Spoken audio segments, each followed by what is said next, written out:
लेकिन बड़ी खबर बताते हैं, फरीदाबाद में आज फिर विस्फोटक बरामद हुआ है। फरीदाबाद से लगातार विस्फोटक बरामद हो रहा है, आज फिर बरामद हुआ है। सेक्टर 56 से बरामद हुआ है भारी विस्फोटक।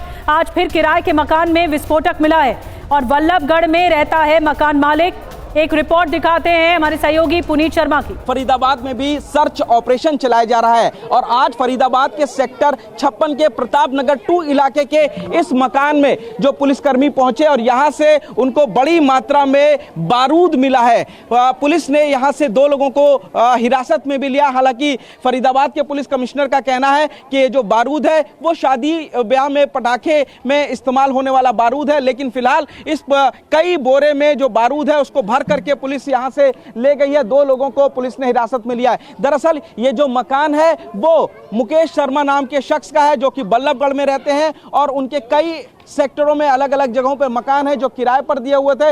इलाके के लोगों का कहना है कि सुबह तकरीबन 10 बजे के आसपास जो फरीदाबाद पुलिस थी वो यहां पर पहुंची थी। उन्होंने जांच की और उसके बाद यहां पर बोरों में बड़ी मात्रा में जो बारूद था उसको रिकवर किया है। हालांकि फरीदाबाद पुलिस का यह भी कहना है कि जो धाराओं के तहत उनके खिलाफ कानूनी कार्रवाई की जाएगी। पूरे बारूद को जब्त कर लिया गया है। 2 लोगों को हिरासत में लिया, लेकिन तमाम सवाल खड़े हो रहे हैं क्योंकि सोमवार को ही फरीदाबाद इलाके से 2900 किलो विस्फोटक 2 अलग अलग जगहों से बरामद किया गया था और आज भी सुबह से पुलिस सर्च ऑपरेशन चला रही है जिसके तहत ये बारूद बरामद किया गया। अब ये किस तरीके का विस्फोटक है ये पुलिस जांच के बाद बताएगी। कैमरामैन अमित के साथ पुनीत शर्मा, TV 9 भारतवर्ष, फरीदाबाद।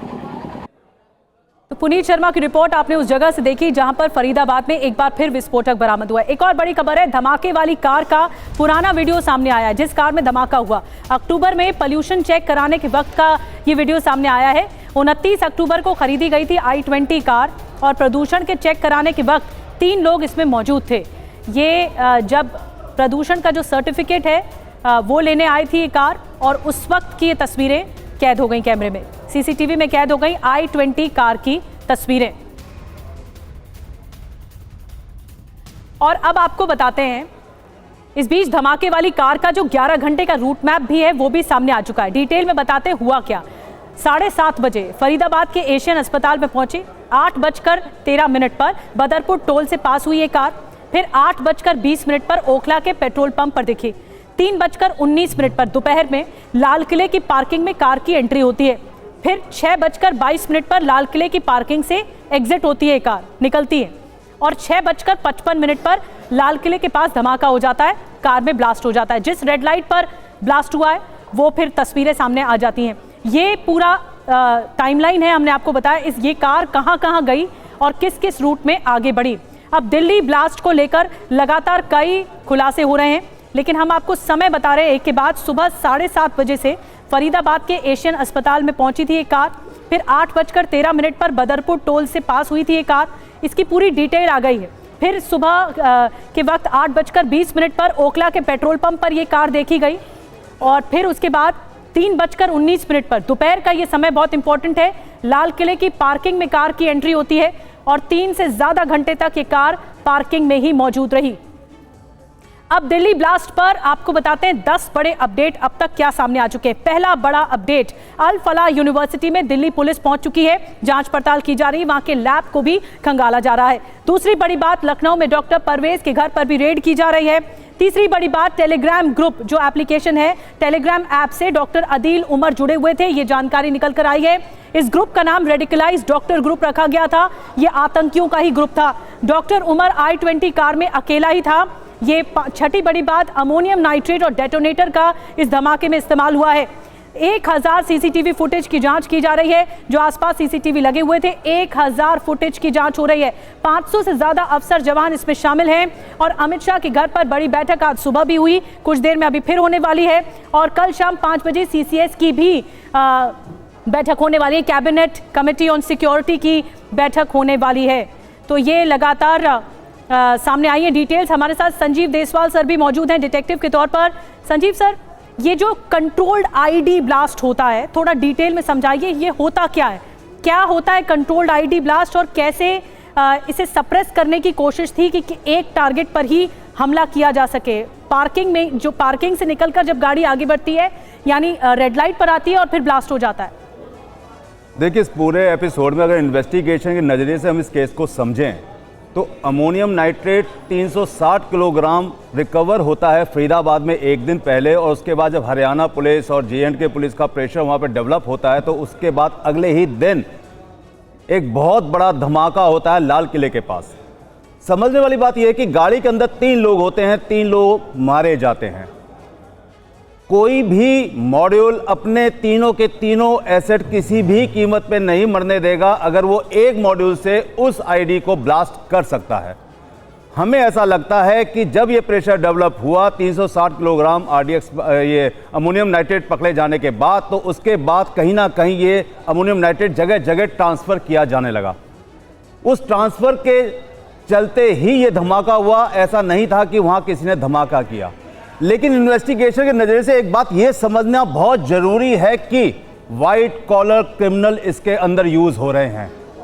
समझने की कोशिश कीजिए, डॉक्टर जैसे लोग यूज हो रहे हैं। ठीक है, इसमें व्हाइट कॉलर वाले जो लोग हैं वो शामिल हो रहे हैं, ये बात बिल्कुल। लेकिन जो सबूत इकट्ठा किए जाएंगे उसके आधार पर जांच कैसे आगे बढ़ेगी? इसमें एक इंपॉर्टेंट बात और है कि इस पूरी एपिसोड के अंदर सब लोग ये भूल रहे हैं कि वहां पे कैस्टर बीन यानी कि अरंडी का गुदा, जिससे एक रायसन टाइप का जहर बनाया जा सकता है, जिससे बहुत ज्यादा कहते हैं अफरा तफरी मचाई जा सकती थी देश के अंदर। वो ऐसा क्यों कर रहे थे? इसका मतलब बहुत बड़ी साजिश हो रही थी हमारे देश के अंदर, और इस साजिश को बहुत बुरी तरह नस्ताबूद किया है हमारी इंटेलिजेंस एजेंसीज ने। लेकिन इसके बावजूद भी क्या जो ब्लास्ट हुआ उसमें जो आतंकवादी यूज हुए वो पकड़े जाएंगे? नेचुरली पकड़े जाएंगे, लेकिन उसके बावजूद जो इतना सारा अमोनियम नाइट्रेट पकड़ा जा रहा था, उसके अलावा जो जगह जगह ट्रांसफर हुआ है उसका क्या होगा? आने वाले दिनों में उस ब्लास्ट का क्या होगा? क्योंकि सबसे इंपॉर्टेंट यहां पे यह है कि अब आने वाले दिनों में ये ब्लास्ट ना हो, उसके लिए मॉड्यूल कौन कौन यूज हो रहे हैं, किस तरीके के सामग्री यूज हो रही है इस ब्लास्ट के अंदर, कौन लोग इसके अंदर हैं, कैसे इनका जो नेक्सस है उसको तोड़ा जाए। स्पेशली सबसे बड़ी बात यह है कि इनका फाइनेंस सिस्टम, इनका सपोर्ट सिस्टम, ये सब का सब जब तक नहीं तोड़ा जाएगा तब तक ये चीजें चलती रहेंगी। बड़ी बात है, इसके आका कौन थे और किस बात का इंतजार कर रहा था पार्किंग में बैठा हुआ ये आतंकी? क्या अपने आकाओं के इशारों का इंतजार कर रहा था? और कौन कौन इन्वॉल्व हैं? कितने स्लीपर सेल थे? कितने लोगों से ये डॉक्टर उमर या फिर डॉक्टर मुजम्मिल जुड़े हुए थे? ये बहुत बड़ी सवाल हैं जो कि जिसका जवाब मिलना बाकी है। और एक और बड़ी खबर, लखनऊ में डॉक्टर शाहीन के घर पर रेड हुई है। डॉक्टर शाहीन इस वक्त गिरफ्त में है। यूपी ATS ने शाहीन के घर की रेड की है। आतंकी मुजम्मिल की दोस्त है शाहीन, ये भी अल फलाह यूनिवर्सिटी में काम करती रही। अब शाहीन के ठिकानों पर लगातार छापेमारी की जा रही है। एंटी टेररिस्ट स्क्वाड जो है वो लगातार रेड कर रही है।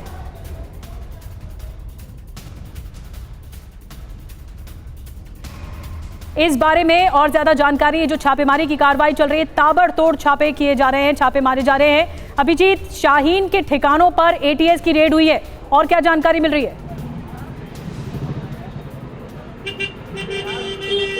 जी बिल्कुल, ATS की टीम इस वक्त शाहीन के ठिकाने पर पहुंची है जहां पर वो आकर रुका करती थी उसके घर पर, और इस वक्त हम लोग उसी गली में मौजूद है जहां पे शाहिद जिसकी गिरफ्तारी हुई है उसका मकान हुआ करता था। ये जो गली है आप देख रहे हैं कि इसके साथ साथ हम चलते जा रहे हैं और इसी के भीतर उसका जो मकान है जी,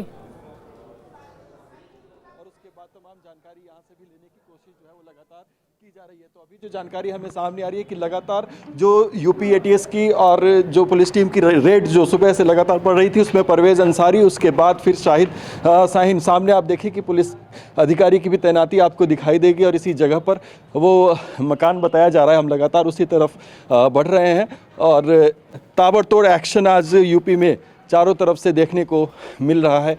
और उसी कड़ी में शाहिद के घर की जो तलाशी है वो लेने के लिए पुलिस की टीम यहाँ पर पहुँची है और हम उसी जगह पर इस वक्त पहुँचने की कोशिश कर रहे हैं।